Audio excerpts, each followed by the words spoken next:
एक शांत और हरे भरे गांव में एक पुराना टूटा फूटा घर था। लोग उसे काली हवेली कहते थे।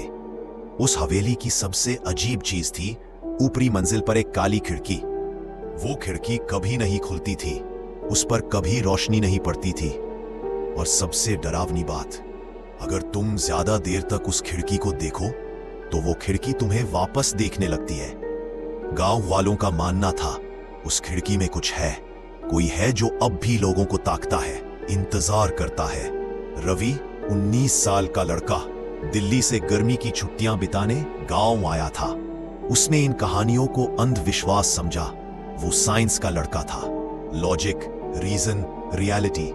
एक रात जब वो अपने दोस्त विशाल के घर से लौट रहा था, रास्ते से काली हवेली साफ दिखती थी।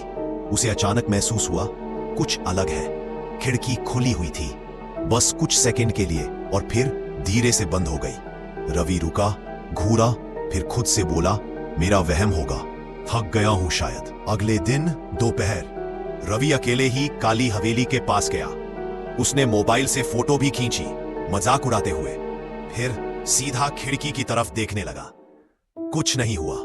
वो हंसा, इतनी बातें और ये बस एक पुरानी खिड़की है। वो मुड़ा जाने के लिए तभी थक थक थक खिड़की के कांच पर किसी के नाखूनों की आवाज आई।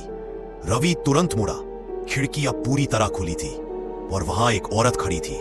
सफेद चेहरा, बिना पलक झपकती काली आंखें और अजीब मुस्कान। वो औरत धीरे धीरे मुस्कुरा रही थी, जैसे रवि को पहचानती हो। रवि का चेहरा पीला पड़ गया। उसने बिना पीछे देखे भागना शुरू किया। उस रात रवि को फुसफुसाहटें सुनाई देने लगी, कोई आवाजें, धीमी, अस्पष्ट, लेकिन बहुत पास। जब उसने शीशे में खुद को देखा, उसके पीछे काली खिड़की दिख रही थी। भले ही वो अपने कमरे में था, वो डर के मारे उठ बैठा। सारे शीशे, मोबाइल कैमरा, यहां तक कि पानी की बोतल तक छिपा दी। अगली सुबह उसकी गर्दन पर एक काला गहरा निशान था, जैसे किसी ने जोर से उंगली से दबाया हो। डॉक्टर ने कहा, नींद में खुद को चोट पहुंचा दी होगी, घबराओ मत। लेकिन रवि को पता था ये कुछ और है, कुछ ऐसा जो उस खिड़की से शुरू हुआ है और अब उसका पीछा कर रहा है। रवि ने विशाल को सब कुछ बताया। विशाल पहले तो हंसा, लेकिन जब रवि की गर्दन का निशान देखा, वो भी थोड़ा सहम गया। रात को दोनों मिलकर उस हवेली के पास गए। अब की बार मोबाइल में वीडियो रिकॉर्डिंग चालू थी। उन्होंने अंदर जाने की सोची।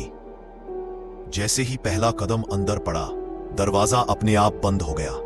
घर की दीवारों पर कुछ अजीब पेंटिंग्स थीं, हर एक में एक औरत, काले बाल, वही काली आंखें। ये वही है, रवि कांपते हुए बोला। तभी पीछे से आवाज आई, तुमने देख लिया, अब तुम भी देखे जाओगे। दोनों ने पलटकर देखा और कुछ नहीं था, लेकिन वीडियो में साफ एक परछाई चलती हुई दिख रही थी। 3 दिन बाद रवि गायब हो गया। पुलिस को कोई सुराग नहीं मिला, सिर्फ उसका मोबाइल काली हवेली की सीढ़ियों पर पड़ा था। फोन में आखिरी फोटो एक सेल्फी थी। रवि थोड़ा डरा हुआ, लेकिन मुस्कुराने की कोशिश कर रहा था। और उसके पीछे खिड़की के कांच में वही औरत मुस्कुरा रही थी। अगर आपको ये कहानी पसंद आई हो तो लाइक, शेयर और सब्सक्राइब जरूर कर देना, क्योंकि अगली बार शायद आपकी खिड़की ही देख रही हो।